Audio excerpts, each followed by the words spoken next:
Indo-British Advanced Pain Clinic, Noppi Mayam, Surgery Duram. For appointments, 9155515563.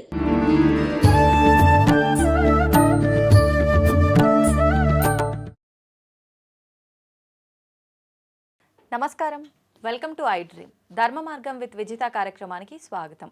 అంటే మన సనాతన ధర్మం గురించి నిజంగా మనం అందరము ఇప్పుడు ఏం వింటున్నాం, ఏం మాట్లాడుతున్నాం, ఎవరికి తోచినట్టు వాళ్ళు సనాతన ధర్మం గురించి మాట్లాడుతున్నారు, అసలు మనం వింటున్నదంతా వాళ్ళు చెబుతున్నదంతా నిజమేనా, ధర్మ ప్రకారంగా ఏముంది, నిజంగా సనాతన ధర్మంలో కనుక మంచి మంచి విషయాలు ఉంటే ఆ మంచి విషయాలు మనకు ఎంతవరకు మంచి మార్గంలోకి తీసుకెళ్తున్నాయి, అవి మనం ఆచరిస్తున్నామా లేదా, మన వేదాల్లో ఏముంది, ఇలాంటి మంచి మంచి విషయాలు ఇప్పుడు వారితో మాట్లాడి తెలుసుకుందాం. ప్రస్తుతం మనతో పాటు ఉన్నారు పరమహంస పరివ్రాజకాచార్య పరమ పూజ శ్రీ శ్రీ శ్రీ విజయ భూమానందగిరి గారు మనతో పాటు ఉన్నారు. ఇప్పుడు వారితో మాట్లాడి ఇలాంటి మరిన్ని విషయాలు తెలుసుకునే ప్రయత్నం చేద్దాం.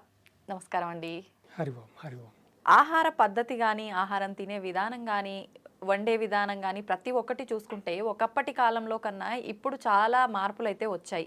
దానివల్లే ఆరోగ్య సమస్యలు కూడా తలెత్తుతున్నాయి.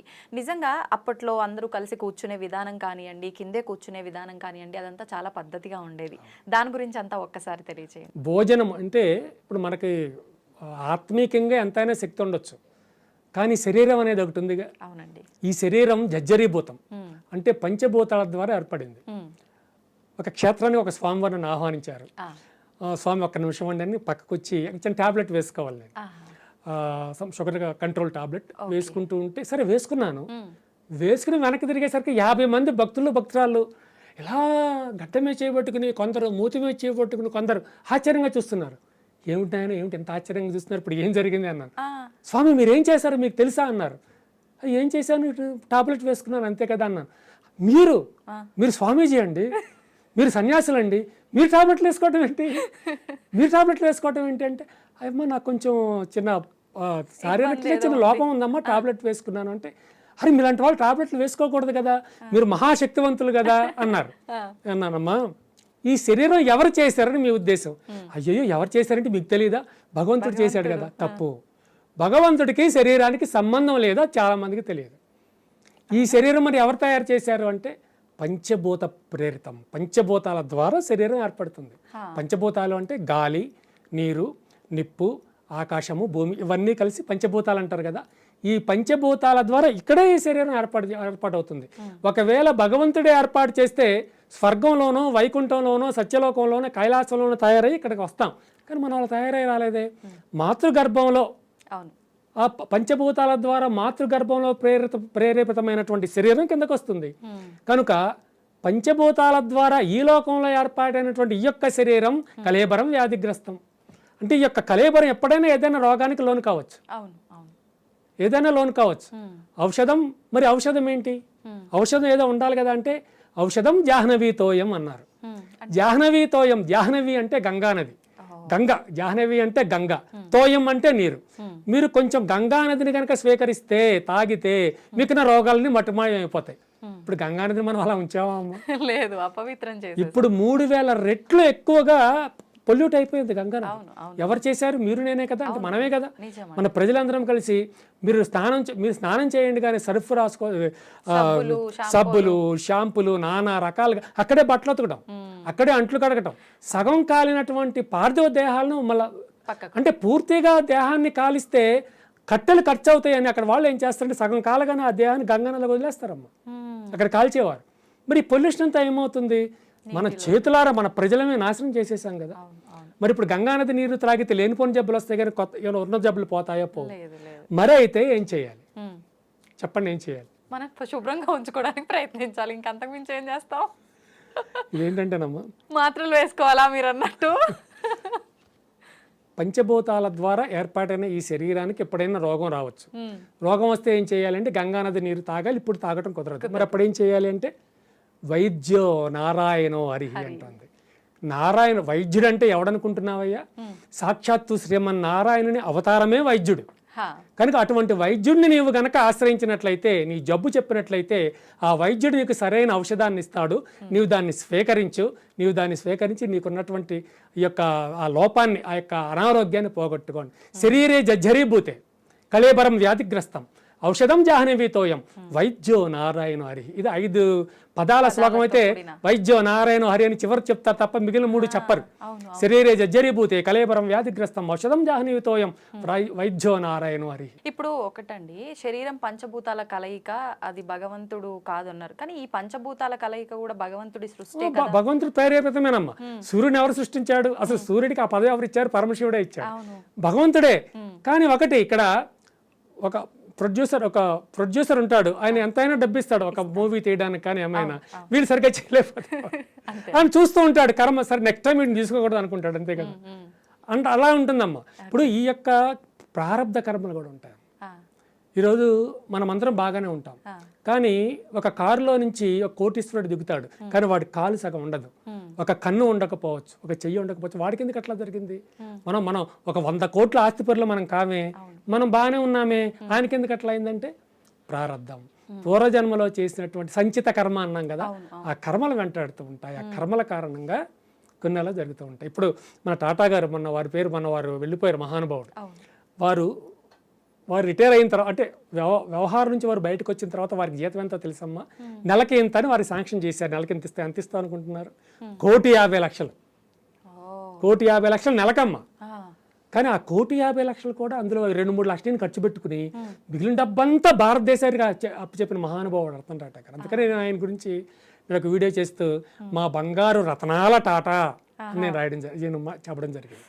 కానీ ఆయన అంత కోటీశ్వరుడు. వ్యవస్థల నుంచి బయటికి రాకముందు 1,000 కోట్లకి 1,00,000 కోట్లకి ఆయన అధిపతి. మరి ఇంత అధిపతి అయినటువంటి వ్యక్తి మరి వివాహం ఎందుకు చేసుకోలేదమ్మా?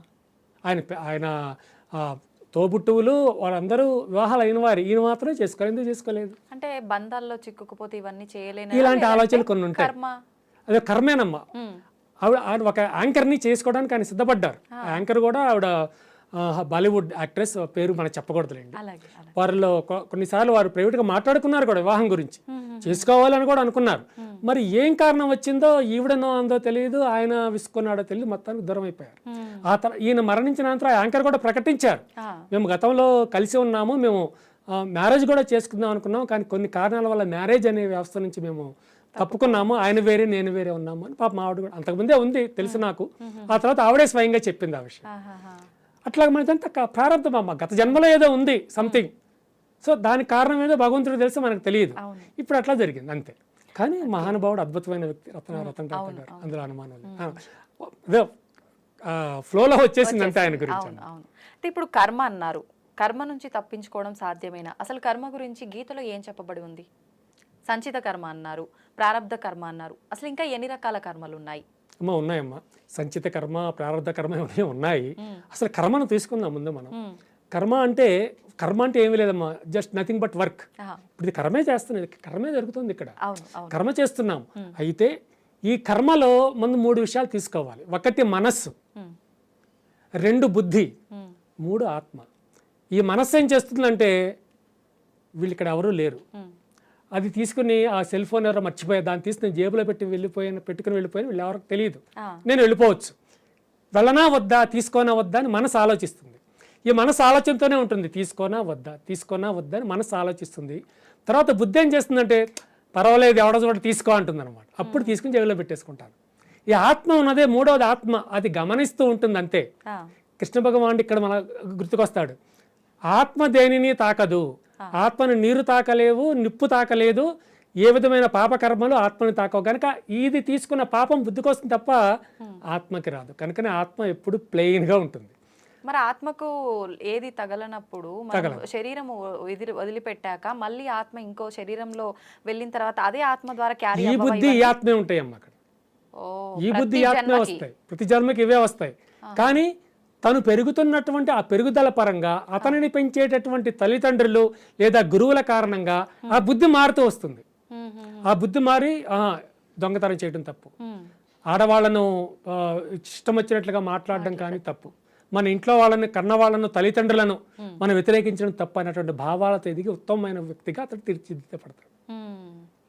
అయితే మొత్తానికి ఇప్పుడు ఈ కర్మలు ఇవి కూడా మనం కర్మలు పాపపు కర్మలు చేసిన వాళ్ళు నరకానికి అని చెప్పి, మంచి కర్మలు చేసిన వాళ్ళు స్వర్గానికి అని చెప్పి అంటారు. కొంతమంది అంటారు అసలు ఈ స్వర్గం నరకం అనేవి ఎక్కడో లేవండి, మనం చనిపోయిన తర్వాత ఎక్కడో పైకి వెళ్ళి అనుభవించడం ఇదంతా కాదు, మనం భూమిపైన ఉన్నప్పుడే, మనం జీవనం సాగిస్తున్నప్పుడే ఈ స్వర్గం నరకం ఉంటుంది, మనం పడే కష్టాల వల్ల, మనం పడే సుఖాల వల్ల అంటారు. నిజంగా ఈ స్వర్గం నరకం ఉన్నాయా? ఒకసారి మనం చేసుకున్న కర్మ అనేది మీరు ఇందాక అన్నట్టు మనం సంచిలో వేసుకుంటున్నామన్నారు, ఆ వేసుకునేది నిజంగా వేసుకుంటామా, వేసుకుంటే అది ఎటెళ్ళిపోతుంది? యాక్చువల్గా స్వర్గం నరకం ఇట్స్ ట్రాష్, అసలు లేవు.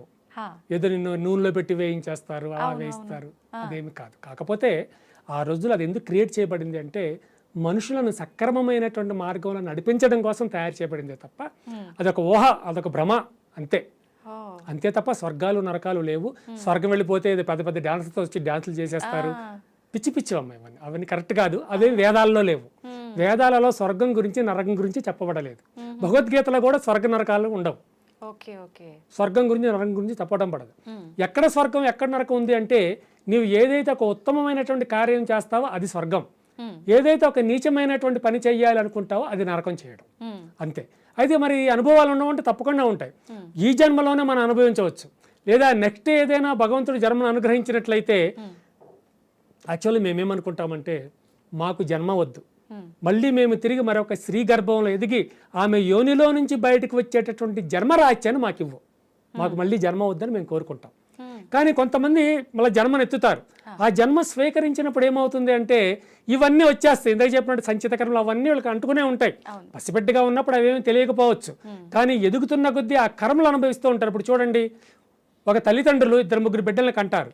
3 బిడ్డలు బాగానే ఉంటారు, పుట్టిన 4వ వాడికి చెయ్యో కాలం వంకర వస్తుంది, లేదా 3-4 ఒకడు బాగోడు, ఒకడు మెంటలీ డిటాచ్ అయి ఉంటాడు. మరి ఎందుకు వస్తున్నాయి అవన్నీ? ఇద్దరు బిడ్డలు 3 బిడ్డలు బాగా కన్నటువంటి వారు 3వ వాడు 4వ వాడిని కూడా అట్లాగే కనాలి కదా. మరి పుట్టిన ఈ 2-3 బిడ్డల్లో ఒకడే ఎందుకు అట్లా తయారవుతున్నాడు? కర్మ అనుభవించవలసింది, కర్మ. అక్కడ అనేది కర్మ అనేది అక్కడ తెలుస్తుందమ్మా. అలాగే చాలా మంది అనుకుంటారు, అయ్యో మేము ఏ వ్యాపారం చేసినా కలిసి రావడం లేదు, ఏ ఉద్యోగం చేసినా ఆ దిక్కుమాల ప్రమోషన్ కూడా రావడం లేదు, ఏమిటి ఇదంతా చాలా బాధపడుతూ ఉంటారు. కానీ ఇది కూడా కర్మే. ఎందుకంటే మీరేం చేస్తారంటే పోయిన జన్మలో మనం ఏం చేస్తాము అంటే ఎదుటివాడికి వచ్చేటటువంటి ప్రమోషన్ ఏదో రకంగా మనం అడ్డుకున్నాం, ఆ కర్మ మనకు తగిలి ఈ జన్మలో మనకు ఒక్క ప్రమోషన్ కూడా రాదు. అటువంటివి కూడా ఉంటాయమ్మా. భగవంతుడు చూస్తూ ఉంటాడు అనుకుంటాం, కానీ చూస్తూ చేస్తూ ఉంటాడు, అది చెప్పడం మనకి. కానీ ఆయన చూస్తూ ఉంటాడు, చేస్తూ ఉంటాడు, నడిపిస్తూ ఉంటాడు. ఆయన భగవంతుడు పరమాత్మ పెద్ద దొంగమ్మ, దొరకడం మనకి. పరమాత్మకు భగవంతుడు ఒక లక్షణం ఉంది. నేను పరమశివుని చూసేశాను, శ్రీమన్నారాయణని చూసేశాను, అబ్బో అమ్మవారు నాకు ఇట్లా కనిపించేసింది, ఇట్లా కనిపించని చెప్తూ ఉంటారు. భగవంతుడికి ఒక ప్రధానమైన లక్షణం ఉంది, పరమాత్మకు ఒక ప్రధాన లక్షణం ఉంది. ఆ లక్షణం ఏమిటి అంటే అవ్యక్తం, అంటే కనపడకపోవడం. కనపడకపోవడం అనేటటువంటిదే పరమాత్మకు ఉన్నటువంటి ప్రధానమైన లక్షణం. మరి చాలా మంది ఈ మధ్య కాలంలో నేను మీకు భగవంతుని చూపిస్తాను అని చెప్పి పలానా నక్షత్రము ఈ తిథి దీనిలో జన్మించిన వారికి నేను మీకు అంటే మీరు నన్ను నమ్మండి నేను మీకు కూడా చూపిస్తాను ఆధారాలతో సహా అనే వాళ్ళు కూడా చాలా మంది ఉన్నారు కదా. ఒకప్పుడమ్మ ఒక బాబాగా పెద్ద పేరు ప్రశ్నలు తెచ్చుకున్నటువంటి వారు వచ్చేవారం గురువారమో ఆదివారం చాలా సంవత్సరాల క్రితం ఏదైతే మీరు పూర్ణచంద్రుడిని చూస్తామో ఆకాశంలో ఆ చంద్రుడిలో నేనే కనిపిస్తాను, నన్ను దర్శించి నమస్కరించుకోండి అని ప్రకటన ఇచ్చాడు. నేను ఆ రోజు చంద్రుడు రాకముందు సాయంత్రం 4 గంటల నుంచే చేతులు కట్టుకుని చూస్తున్నా, ఆయన ఎప్పుడు కనిపిస్తాడో దండం పెట్టుకుందామని. ఏమి లేదు. ఆ తర్వాత ఒక ప్రశ్న వెళ్ళింది ఆయన దగ్గరికి, మీరు ఇట్లా నేను కనిపిస్తాను దండం పెట్టండి అన్నారు కదా, మరి మీరు ఎందుకు కనపడలేదు అంటే ఆయన ఏమన్నాడంటే, అంటే నేను చూసుకోలేదు సరిగ్గా, అప్పుడు ముహూర్తం బాగోలేదు, అందుకని నేను ఆ రోజు కనపడలేదు, వచ్చే నెలలో కనిపించే ప్రయత్నం చేస్తాను అన్నాడు. అంటే ఇక్కడ పిచ్చి వాళ్ళని చేస్తున్నారు అందరూ. మనమే మ్యాడ్ పీపుల్ అయినట్లుగా, మనమే ఫూల్స్ అయినట్లుగా, అంటే ముఖ్యంగా నాలాంటి వాళ్ళు విని నమ్మిన వాళ్ళు ఫూలిష్నెస్ అయిపోయినట్లు అయిపోయింది. అట్లా కొంతమంది మాకు దేవుడు తెలుసు, మీకు దేవుడిని చూపిస్తాము, లేదా ఆ నిమ్మకాయలను తీసుకురండి, ఆ కోడిని బలి బలిలో ఒకటమ్మ. ఈ హైందవ ధర్మంలో బలి అన్నది లేదు, బలి అన్నది లేదు, ఈ సాక్రిఫైస్ అన్నది లేదమ్మా. సాక్రిఫైస్ అన్నది ఉంది, బలి అన్న పదం ఉంది కదా. బలి అన్న పదం ఉంటే లేదు అని మీరు ఎట్లా అంటారు? సంస్కృత పదం బలి ఉంది కదా. అంటే బలి అంటే ఏమిటి అంటే అన్నాన్ని సమర్పించడం, అమ్మవారికి కానివ్వండి స్వామివారికి కానివ్వండి అన్నపు ముద్దని సమర్పించడం, అంతే, అదే బలి. నేను కూడా బలి నిత్యము చేస్తుంటాను, ఇంచుమించుగా కుదిరినప్పుడల్లా. బలి ఏమిటి అంటే నేను శుభ్రంగా ఏదైతే కొంత ముద్ద కలిపి ఒక భగవంతుడికి నేను నైవేద్యంగా సమర్పిస్తూ ఉంటానో దానినే తీసుకెళ్ళి మా ఆశ్రమం పైన పెట్టేస్తాను. అంటే ఆకాశంలో ఎగిరేటటువంటి పక్షులకు అది ఆహారంగా ఉంటుందన్న విధానంతో అవి చక్కగా వచ్చి ఆహారాన్ని తిని వెళ్తాయి. అలాగే ఎండాకాలం నేను ఎక్కువ నీళ్లు కూడా పెడుతూ ఉంటాను, అవి వచ్చి తాగి వెళ్తాయి. దీన్ని బలి అని అంటారు. కాకపోతే ఎదుటి వాళ్ళు బలి ఏమిటంటే చంపేయడం, ఆవుల్ని చంపడం, అవి చంపడం, మన వాళ్ళు కోళ్ళని చంపడం, అది తప్పమ్మా. అది తప్పు. భగవంతుడు ఎప్పుడు బలిని కోరడు. ఒక జంతువుని నా పేరు మీదుగా చంపండి అని వేదంలో లేదు. కానీ గ్రామ దేవతలు బలి కోరుతారు, గ్రామానికి గ్రామ దేవతలు కూడా కోరరమ్మా. వీళ్ళు గ్రామ దేవత పేరు చెప్పి తాము తినడానికి ఏర్పాటు చేసుకునే ఏర్పాట్లు దిక్కుమాలిన ఏర్పాట్లు. వీడు తినొచ్చు కదా కోడి మేకనే, వీడు తినొచ్చు కానీ తినడం. దేవతకు పేరు ఇచ్చినట్లుగా బలిచ్చి ఆ పేరు మీద తింటాడు. కొన్ని క్షేత్రాల్లో కూడా మాంసాహారము, మద్యము ఇలాంటివి నివేదన చేసే సాంప్రదాయము, అక్కడ బలులు ఇచ్చే సాంప్రదాయం ఉంది. ఇంకొన్ని క్షేత్రాల్లో ఇంతకు ముందు కాలంలో ఉండేది, కానీ అది రాను రాను మార్చేశారు అని కూడా వింటాం కదండి. మరి నిజమేనమ్మా. నేను ఆ మధ్య ఉత్తర భారతదేశం సంచారం చేసేటప్పుడు ఒక శక్తిపీఠంలో మీరు చెప్పింది ఉంది, బలివ్వడం అన్నది ఉంది. అక్కడ మేము చెప్పాం, ఇది బలివ్వడం అన్నది మన వేదాల్లో కానీ పురాణాల్లో ఎక్కడ లేదండి, భగవంతుడికి బలివ్వడం అన్నది లేదు. అంటే మరి ఏం మీరు చెప్పింది నిజం, మాకు తెలుసు, మేము వేదాలను చదివామో మాకు తెలుసు, కానీ ఈ భక్తులు ప్రజలు నమ్మించావరే, ఏం చేయమంటారు అంటే సరే మెల్లమెల్లగానే తగ్గించే ప్రయత్నం చేయండి అని చెప్పొచ్చాము. ఉందమ్మా, మీరు చెప్పింది కూడా కరెక్ట్ జరుగుతుంది. ఇప్పుడు ఈ పూనకాలు అన్నారు ఇందాక మీరు, అయితే ఈ చాలా మంది పూనకాలు వచ్చి ఒక వారం అనేది నిర్దేశంగా పెట్టుకొని నా పైకి శివుడు వస్తున్నాడు అంటే సోమవారం నేను మీకు చెప్తాను కొలుపు అని చెప్పడము, జనాలందరినీ అక్కడికి రాబట్టుకోవడము, ఇదంతా ఒక బిజినెస్గా చూడొచ్చా లేదంటే నిజంగా చూడొచ్చు అంటారా? అంటే ఇప్పుడు ఆది సోమ మంగళ బుధ గురు శుక్రు ఎవరు పెట్టారమ్మా? మనమే కదా. దేవుడు పెట్టుకోలేదు. ఆయనకేంటి, నేను సోమవారం అయినా ఈ ఒంటి మీదకి వస్తానంటే మిగిలిన రోజు రెస్ట్ తీసుకుంటాడా? ఫ్యామిలీతో ఏమైనా అక్కడికి వెళ్తాడా? వెకేషన్కి వెళ్తాడా? తప్పమ్మా. అవన్నీ ఏంటంటే ఇతడి వాళ్ళని నమ్మించడానికే తప్ప, నేను అలా చేస్తున్నాను అంటే మీలాంటి వాళ్ళందరినీ నమ్మించడానికే తప్ప అది నిజము కాదు. శుక్రవారం అమ్మవారే నా ఒంటి మీదకి వస్తుంది, శనివారం వెంకటేశ్వర స్వామి వస్తాడు. రథ విచిత్రం వల్ల శనివారం నాకు వెంకటేశ్వర స్వామి వస్తాడు, సోమవారం శివుడు వస్తాడు, శుక్రవారం లక్ష్మీదేవి వస్తుంది. ఎన్ని కోట్లు కావాలో కోరుకో ఇచ్చేస్తాను. ఇవ్వమనండి చూస్తా, ఎన్ని కోట్లు ఇస్తాడు?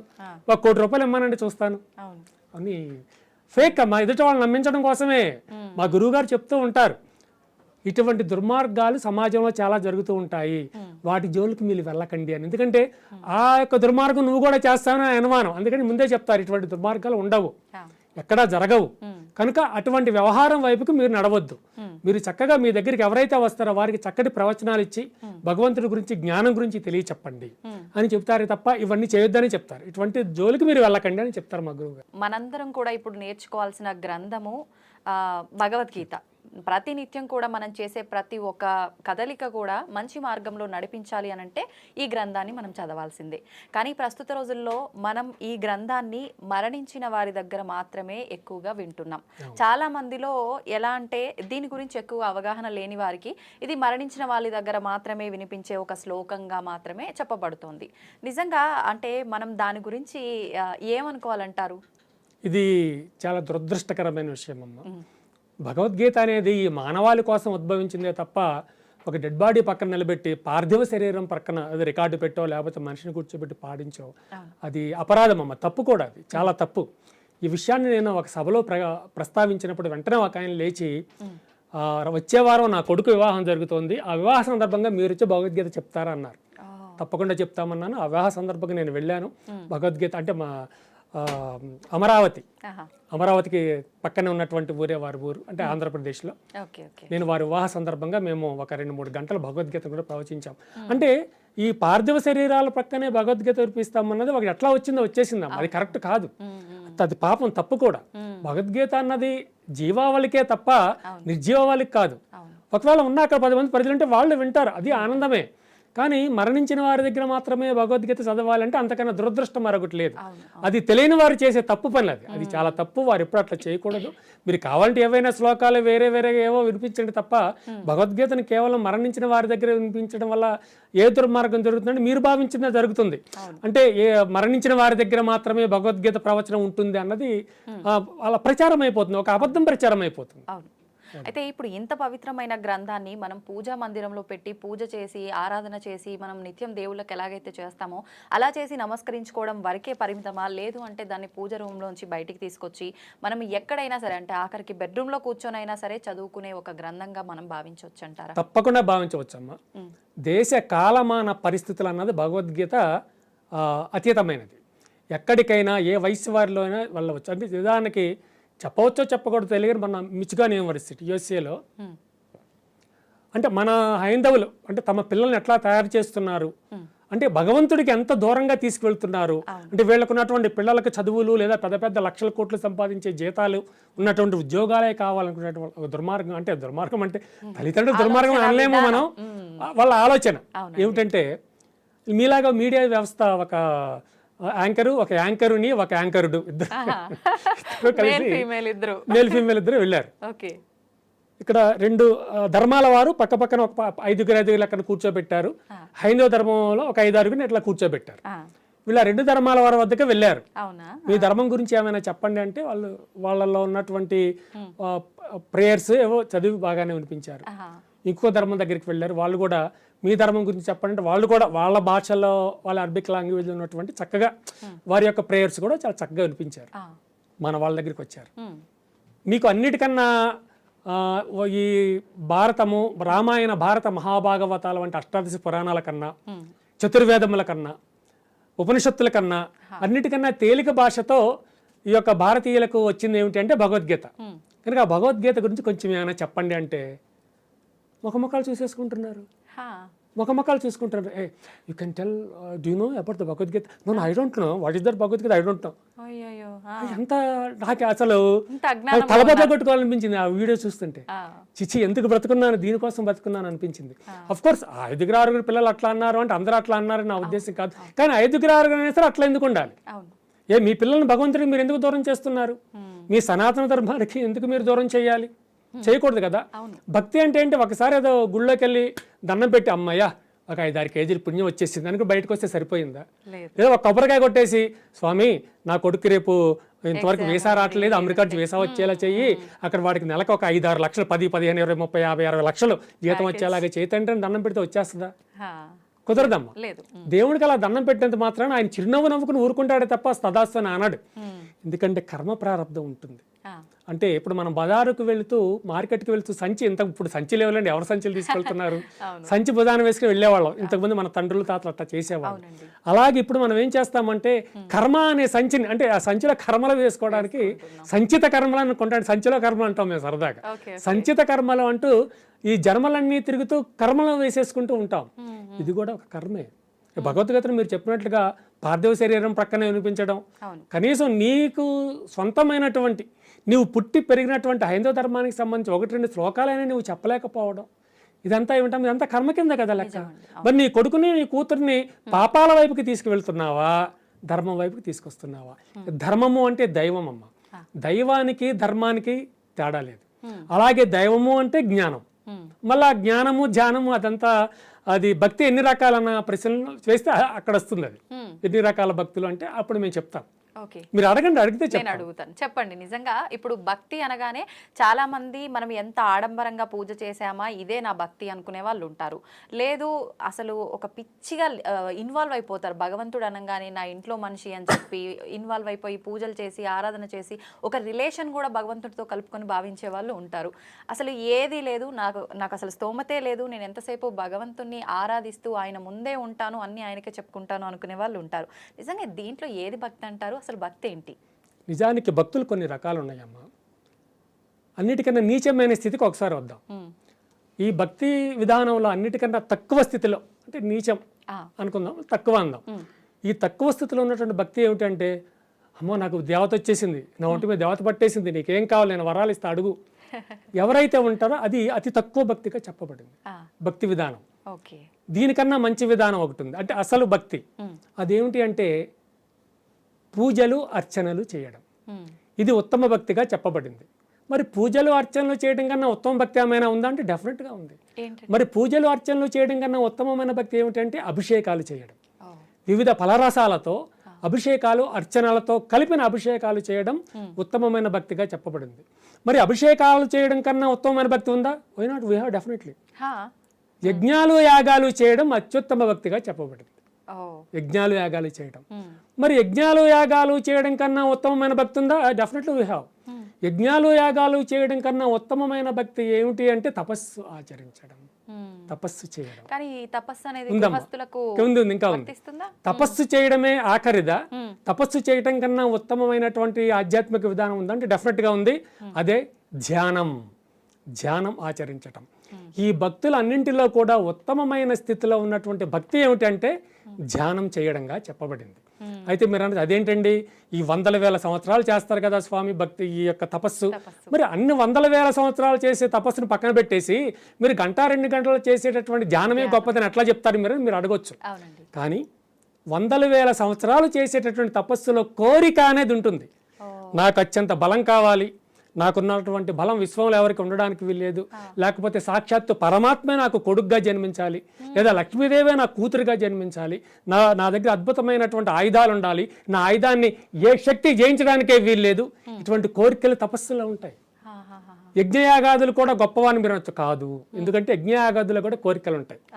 నాకు రోగం పోవాలి, ఇగో నా కొడుకేమో చేయి సరిగ్గా పని చేయట్లేదు, వీడికి చేయి రావాలి, నాకు రాజకీయంగా నేను ఏదో ఒక ఎమ్మెల్యేగా ఎంపీగా ఉన్నాను, నాకు ముఖ్యమంత్రిని కావాలి, లేకపోతే వీలైతే ప్రైమ్ మినిస్టర్ రిజైన్ చేసి నన్ను చేతులతో పట్టుకుని నన్ను తీసుకెళ్ళి నన్నే ప్రైమ్ మినిస్టర్గా చేయాలి.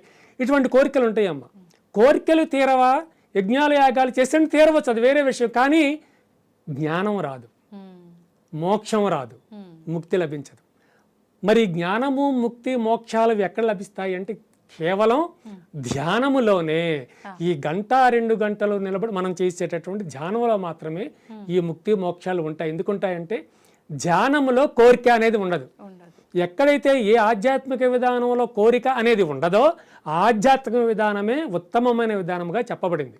మరి నేను చెప్పినటువంటి ఇన్ని విధానాలలో ముందేమో నేను దేవతని, నా ఒంటి మీద దేవత వచ్చేసింది, చివరికి నువ్వేమంటావు, నాకు డబ్బులు ఇవ్వంటావు. అంతకుముందు ఏం చేస్తావు? డిమాండ్. నాకు ఇంత ఆ మధ్య ఒక కేసు కూడా వచ్చింది. నాకు అమ్మవారు నాతో చెప్పారు, నాకు 50,000 ఇవ్వు అని అన్నాడట ఒక స్వామి. అది ఆవిడేం చేసింది, మొత్తం ఆవిడ రిలీజ్ చేసింది. ఏమైంది? పరుగు పోయింది. ఇప్పుడు ఆయన మొహం చూసేవాడు లేడు. ఎందుకు అలాంటి పనులు చేయడం? డబ్బులు కావాలా? అడుగు, భిక్షాటనం చేయ. ఎందుకంటే మా యొక్క వ్యవస్థకి ఎవరమైతే కాషాయవస్థను ధరించామో వారు భిక్షాటనకు అర్హులు. చక్కగా భిక్ష చేసుకోవచ్చు. నాకు ఆకలేసింది అనుకుంటే అమ్మ కొంచెం అన్నం పెట్టమ్మా అని అడగొచ్చు. నువ్వు ఒక పెద్ద స్థాయిలో ఉన్నావు కదా, నువ్వు అడుక్కోవటం అనడానికి లేదు. భౌతిక భిక్షాం దేహి అంటే ఒక ముద్ద వేయడం, లేదా ఒక 2 రూపాయలు ఇవ్వడం, అంతే. ఆ అర్హత మాకు ఉంటుంది. ఎవరమైతే కాషాయవస్త్రాలు మేము ధరించామో అర్హత, భిక్షార్హత ఉంటుంది మాకు. అందుకని ఆది శంకరాచార్యులు వారు మా అందరికీ గురువు, జగద్గురువులు ఆది శంకరాచార్యులు వారు భిక్షాటనం చేశారు. వారు మహానుభావులు, అంతటి మహానుభావులు. ఆ యొక్క వ్యవస్థలో ఉన్నాం. ఆ యొక్క గిరి సంప్రదాయం అంటే 10 సంప్రదాయాలు ఉంటాయి, దశనామి సంప్రదాయాలు. అందులో మాది గిరి సంప్రదాయము. విజయభూమానంద గిరి అని మా గురువు గారు మాకు ఇచ్చినటువంటి శుభనామం, అంటే ఉపదేశిక నామం అంటారు, ఆ నామం అన్నమాట. అలాగా ఈ యొక్క వ్యవస్థ ఇన్ని రకాలుగా ఉన్నప్పుడు చిన్న వ్యవస్థ అది. ఇక ఈ యజ్ఞాలు యాగాల వ్యవస్థ అది, తపస్సు వ్యవస్థ అది. మరి ఉత్తమమైన వ్యవస్థ ఏమిటంటే కోరికలు లేని వ్యవస్థ. కోరికలు లేని వ్యవస్థ ఏమిటంటే ధ్యానమే.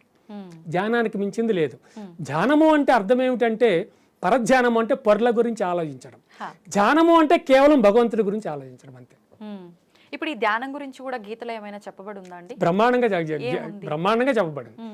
మనస్సుని నిలకడ చేసుకుని భగవంతుడి పాదాల మీద మాత్రమే ఉంచేది ధ్యానము. ఆ విధంగా నువ్వు ఎంతకాలం చేస్తావు? ఒక్కొక్కసారి అయితే రోజులకు తరబడి ఉంటారమ్మా ధ్యానంలో, రోజుల తరబడి ఉంటారు. వారు ఆకలి, దప్పిక ఏమీ తెలియదు కూడా. నేనైతే అలా రోజుల తరబడి ఎప్పుడు చేయలేదు అనుకోండి. 1-2 గంటలు, 2 గంటలు ఎప్పుడు దాటలేదు. 1-1.5 అరగంట, అంతే. అంతకు ఎప్పుడు దాటలేదు. ఎందుకంటే మా కాన్సెప్ట్ వేరే ఉంటుంది. మా కాన్సెప్ట్ ఏంటంటే పరమహంస పరివ్రాజకాచార్య మా కాన్సెప్ట్. పరమహంస అంటే పాలను నీటిని వేరు చేయడం.